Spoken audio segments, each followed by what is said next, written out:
Hello students, welcome to Learning C Programming module which deals with the loops and 1D arrays.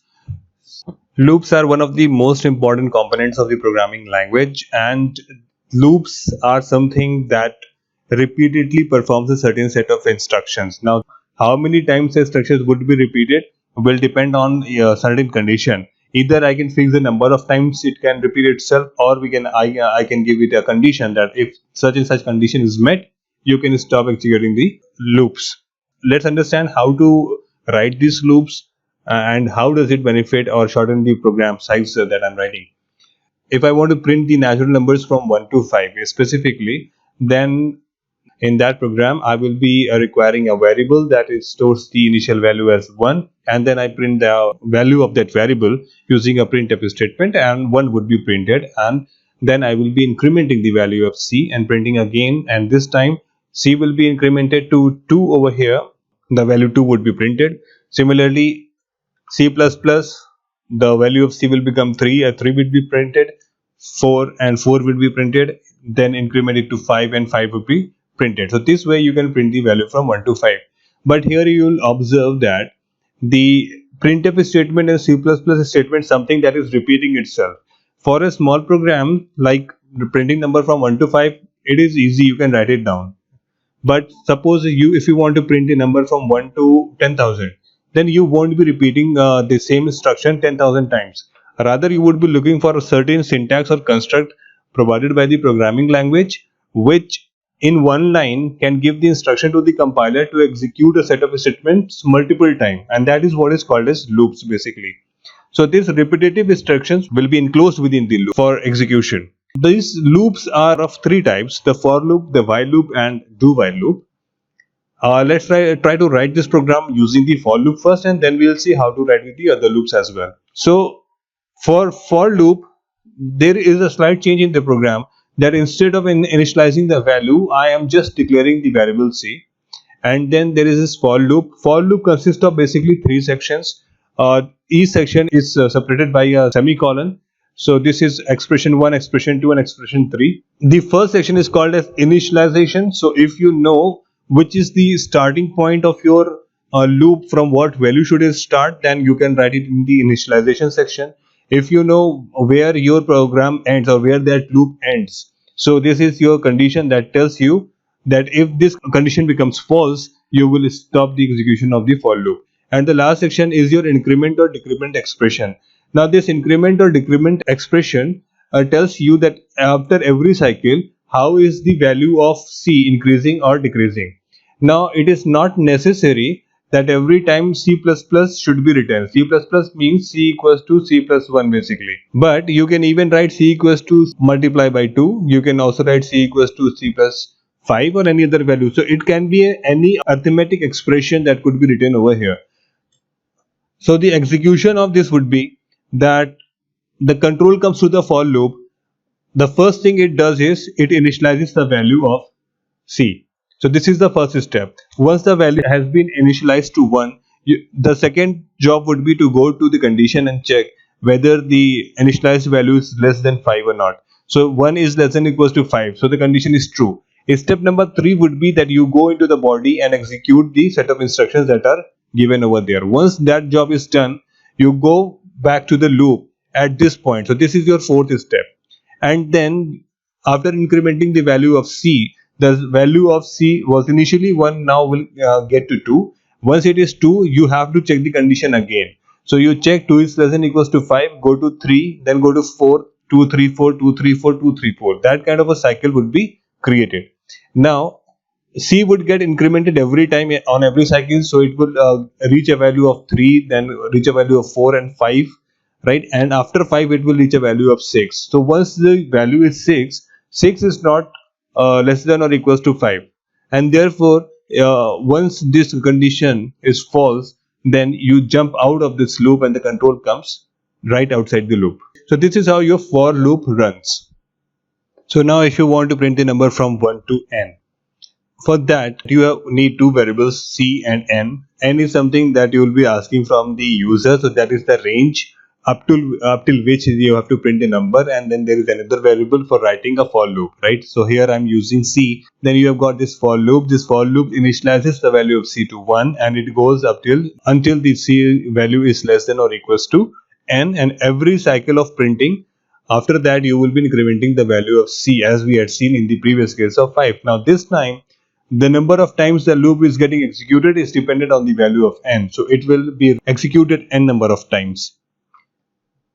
The other way of writing this loop would be that instead of initializing the value of C to 1, you can initialize the value of C to 0, but then you have to keep in mind you need to modify the condition. Now the condition should be that C is less than n. It cannot go equals to n, because if it is equals to n, then n plus 1 values would be printed. And since you are starting the value of C from 0 and you want to display the number from 1, therefore in printf you have to manually write the expression C plus 1, so that every time for every value of C, one incremented value is printed. Now the three kind of loops that we have are for loops, the while loops, and do while loops. For, you know that the first part is initialization, then condition, and then increment, and every time you are writing a for loop, the three expression areas should be there inside the loop. It cannot be that you can write just one expression and move on.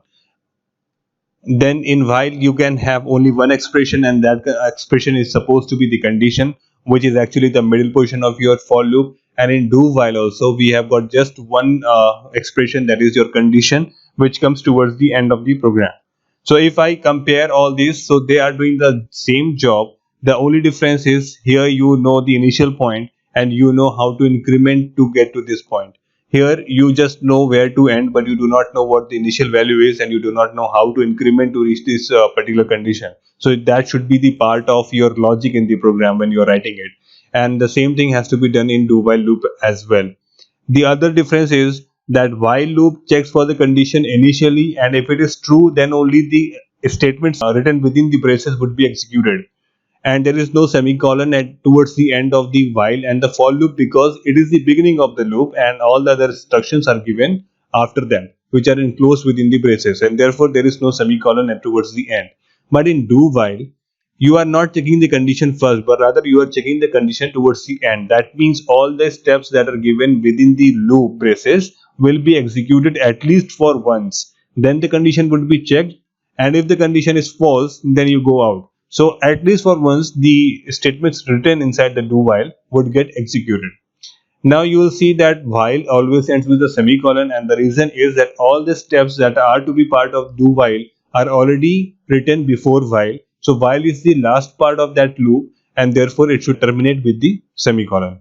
Now we'll see that how can we write different loops for doing the same task of printing the number from 1 to n. So for loop I have already explained that you ask the value from the user, and then you can put a loop starting from 1 to that particular value n, and every time you increment it by 1 and print the value. So this is simple for loop. In while loop, the program would be similar, but instead of for we'll be using while, and when we are using while we do not have the option of initializing value, and neither do we have the option of writing the how to increment these values. So these both the expression should become the part of my main logic when I'm going for a while loop.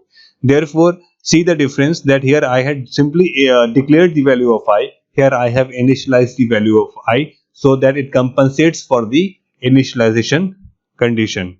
And then we have got this while and the condition within. This is exactly what I've written in the condition section of the for loop, and that could be copied directly. And then you printf statement as you have written in the for loop, and since increment is also not part of the syntax of writing loop, therefore as it has to be included within the loop itself. So now the initial value is 1, 1 is less than or equals to n, go inside, print the value, increment the value of I, go back and check if I is still less than or equals to n. If it is yes, print, increment, go back, check, print and increment. So this way the while loop works. And if you want to write the same program in do while loop, then also you will have to include printf and I++ as your programming logic within the loop, because in do while also you can only write the condition with the syntax, and all other increment and initializations have to be done as a logic part in your program. And if a user inputs the value of n to be 8, then the result would be 1, 2, 3, 4, 5, 6, 7, and 8. Now let's understand how to write the program for the sum of digits of any number. This is the program that we had already done in the previous lab, and there was a condition that only a 5-digit number could have been done. But as you can see from the output over here, this is a generic program where any number that you enter, the sum of digits of that number will be calculated. The main important variables are declared at the beginning, and then user is asked for the value of the n. So user provides the value n. I'm going by the same example as we had taken in the laboratory. So the example, suppose the value entered by the user is n equals to 1, 2, 3, 4, and 5. The logic is that you have to extract the last element first, and for that this remainder modulus operation comes handy. So REM is equals to 1, 2, 3, 4, 5 mod 10 is what this expression says, and the result is 5. So you have got 5, that is the last digit, and then SOD, that is sum of digit, is equals to 0 initially, and after executing this statement the SOD becomes SOD equals to 0 plus 5 is equals to 5, because 5 is the remainder value that we have calculated. Then n equals to n upon 10 means that I am reducing the value of n by a factor of 10. So this pretty much means that I am dividing 1, 2, 3, 4, 5 by 10, which gives me the result as 1, 2, 3, 4.5. And since n is declared as an integer value, the floating point portions would be discarded. So now the value left with me is 1, 2, 3, 4. And the similar set of statements will be repeated again. Again, you will be calculating the remainder, and this remainder is now 1, 2, 3, 4 mod 10, because the value of n has changed over here, and now you are getting 4 as remainder value. So you have got the second last digit, right? And now you should add that second last digit. So second last digit that you have calculated is in rem. The previous value of SOD is 5, so SOD is 5 plus 4 equals to 9, and then again you reduce n by a factor of 10, and this way you are repeating this set of instructions over and over again. But how many times should you do this? If I am saying that you can only enter a 5-digit number, that means 5 times this has to be executed. But if it is a long number of 7-digit, then it has to execute 7 times. So somehow it is dependent on the value of the n. So, and how is n changing? It is changing by a factor of 10 every time. Eventually the ending point of n would be that n would become 0, and that is where you have to end. Therefore the condition that you would be writing over here is that do these many steps while the value of n is greater than 0. Repeat these steps over and over again, and once this loop has been completed, print the value of sum of digits of the number, and this is what you will get as the output. If I want to write the same loop using for, I can even do that. Now here you did not need any initial value, because the initial value was provided by the user himself, and the increment and decrement is now maintained by n equals to n upon 10 statement, because the loop is on n and n's value is decremented by a factor of 10. And this is what I told you earlier, that you can write any expression to increment or decrement the value. Now if I want to write the same program for the for loop, then this is one way of writing it. I do not need to specify the initial value, because that has been entered by the user. I just know the termination condition, so I have populated the condition area by writing the same condition that was written in the while loop, and then I am not even telling that how to increment and decrement it, because it is already mentioned in the logic. This for loop is not a syntax error, because when compilers look at it, compilers find 3 expressions where 2 expressions are deliberately omitted by the programmer. So that means that compiler understands that you know the syntax, and still you have deliberately chosen to not write those particular 2 expressions. Therefore it is a valid expression, and it will only check for the conditions and execute the lines that are given here under. I can further modify this for loop by writing the condition and the increment and decrement operation in the third section, and omitting it from the main logic part, right? So this is also a valid for loop, which will be resulting in the same output. If you are writing any for loop where you are not specifying the initial condition, the termination condition, and increment and decrement expression, then also it is a valid syntax. As long as you are writing 2 semicolons, compiler is fine with it. But the result would be, it will be an infinite loop, a loop that knows no ends. It will go on and on and on forever. Similarly, if you want to write an infinite loop in while, then you can even write an expression like while one. While one means one is always considered to be a true value, so this loop always remains true, and all these statements that are written within the loop will be executed infinite number of times.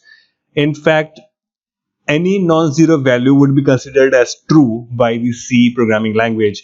If you want to write a false value, then while 0 should have been written over here. So 0 is false and every other value, every non-zero value is true in C programming language. And similarly, if you want to write an infinite loop in do while, then do braces and while one could be one of the conditions.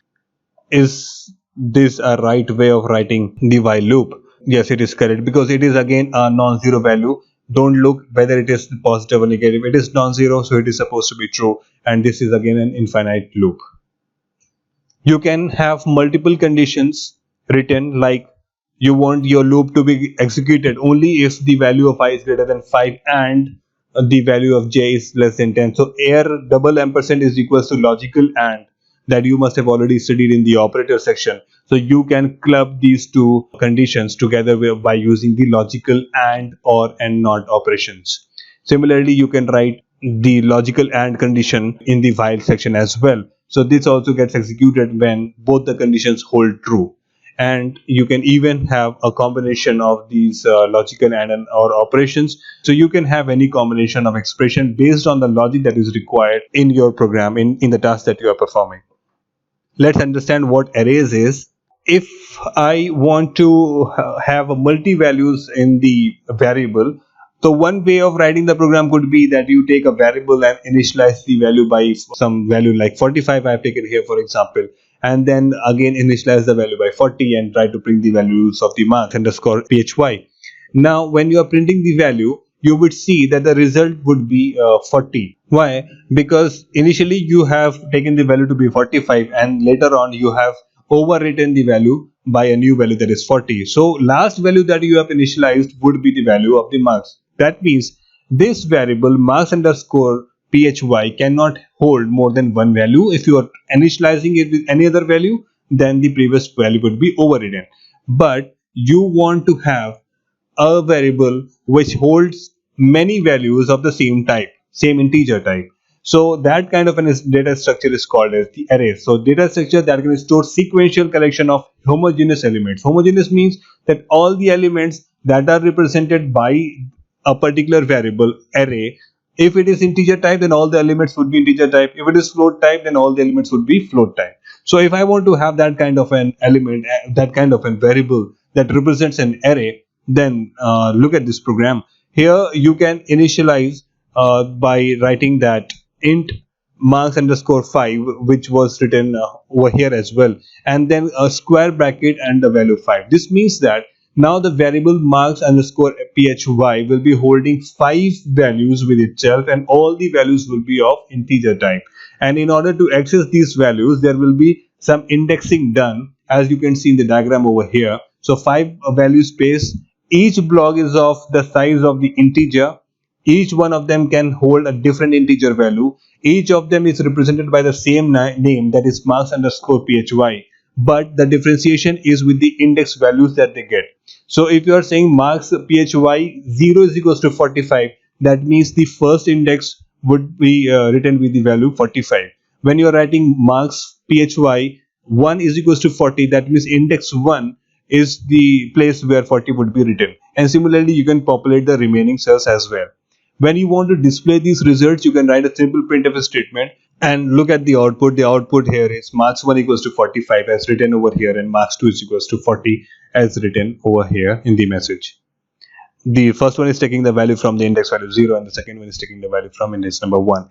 But if you have got an array of suppose 40 students of the laboratory that we have currently, if you want to display the marks of all such students, so the size here that you will be writing is 40, and then you will be populating the values for all 40 students. So basically you will have to repeat these statements over and over again and again. These are simple initializations that are hard coded into the code itself.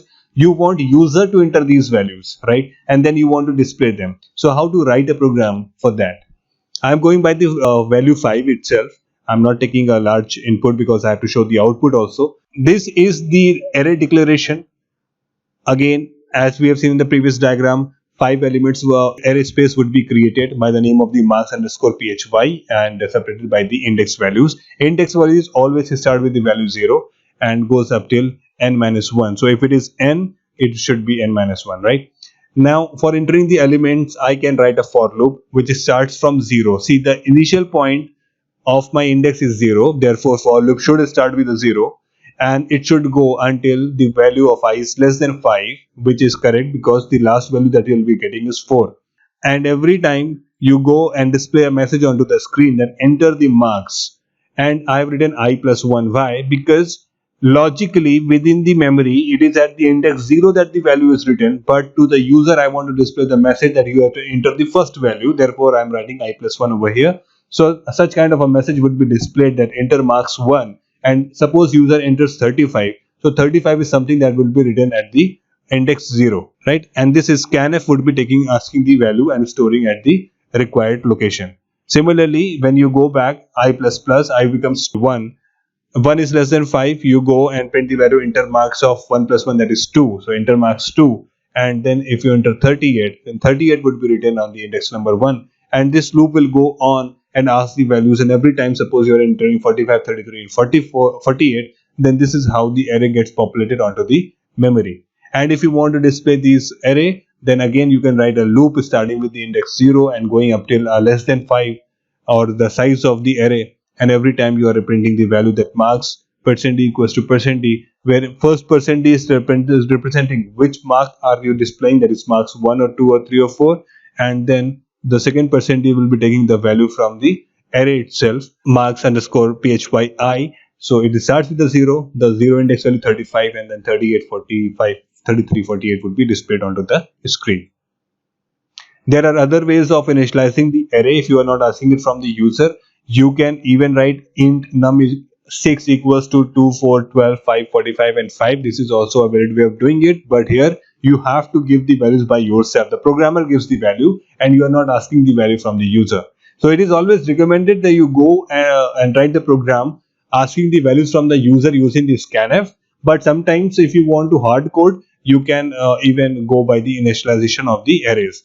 Now when you are initializing the array, it is not mandatory that you give the size of the array. Even if you are leaving it blank, as I have left it blank in these two examples, no problem, the compiler would look at the size of the array from here and initialize an array of that size onto the memory. So these are the ways in which you can initialize the array as well. Break statement is another very important statement in the for loop. What it does is that it makes you jump out of the loop, and this break is generally written with an if condition. So let's try to figure out how break works with the help of this program. So here this loop goes on for 10 number of times, right? And every time the value of I is incremented by 1. So it goes from 1, 2, 3, 4, 5, 6, 7, 8, 9 and 10. If I is equals to 5, so in the first condition the value of I is 1. I equals to 1 is the initial condition. I is equals to 5, no, so you don't execute this statement. Now you will observe that here I have not put the curly braces. I have that option. If I am writing just one statement within the if or for loop, I may not write braces, but it is recommended that you write the braces, right? So I equals to 1, this condition is false, so you go and print the value. Then you go back, increment the value of I, now I becomes 2, 2 is less than 10, 2 is also not equals to 5, you go and print the value 2, then I plus plus, I becomes 3, 3 is also not equals to 5, you go and print the value, and then it becomes 4, 4 is also not 5, so you go and print the value, then it becomes 5. When it is 5, 5 is less than 10, and I equals to 5 becomes true. True means the break statement would be encountered. Break means that it is not just coming out of the immediate braces. Break means that it comes out of the immediate loop, and the loop is here. Therefore, the control would jump and come out of this loop towards the next line that is written immediately after the loop, and then this line would be executed. So the result would be I equals to 1, 2, 3 and 4 would be printed when it is 5. Then at 5 you jump out and you print out of the loop. Then we have got continuous statement. Continuous statement is also like the break statement, but it goes in the opposite direction. Break will take your control down. So break will take your control in the downward direction, but continue will take your control in the upward direction. So the direction is different in both the cases. So continue, in order to take the loop at the beginning, as I said, it is in the opposite direction, and it bypasses all the statements that are written within it, and it also comes with the if condition. Let's try to figure out how it works. So here the same program is written, but instead of break I have written continue. So what happens over here is, and there is another change, that it will continue the values when the value of I is less than or equals to 5. The initial value of I over here is 1. Now I is less than 10, you go and check for the condition. If I is less than equals to 5, yes, it is less than equals to 5. Continue means you go back at the loop. You bypass all the statements that are written afterwards and you go back. Take the control back to the beginning of the loop. So you are going back to the loop. When you go back, you know that the first statement now you will be performing is I plus plus. So the value of I becomes 2. 2 is also less than 10. Here also the condition is true because it is less than equals to 5. Continue, you go back. So you are basically doing nothing, but you are simply skipping the values from 1 to 2 to 3 to 4 to 5. Now when the value of I is 5, 5 is less than equals to 10. Here also the condition is true because 5 is equals to 5. You continue and increment the value of I to 6. 6 is less than 10, but now this condition doesn't hold true. Since this condition is not holding true, therefore you go to the printf statement and you print the value of I. So the result that you are getting, the first one is your 6, right? And then after getting to this basis, you again go back because it is still in the loop. You increment the value of I to 7. This condition holds true because 7 is less than or equals to 10. You go and print the value of 7. Then you go to 8 and you print the value, go to 9, you print the value, go to 10, you print the value, and then you go to 11. 11 is the value where this value becomes false, right? So when it is false, you come out of the loop and you print out of the loop. Therefore, the values printed would be from 6 to 10. Look at this output over here. The values from 6, 7, 8 and 9 and 10 are printed, and then out of the loop is printed. So this is how your continuous statement works. Thanks for joining in.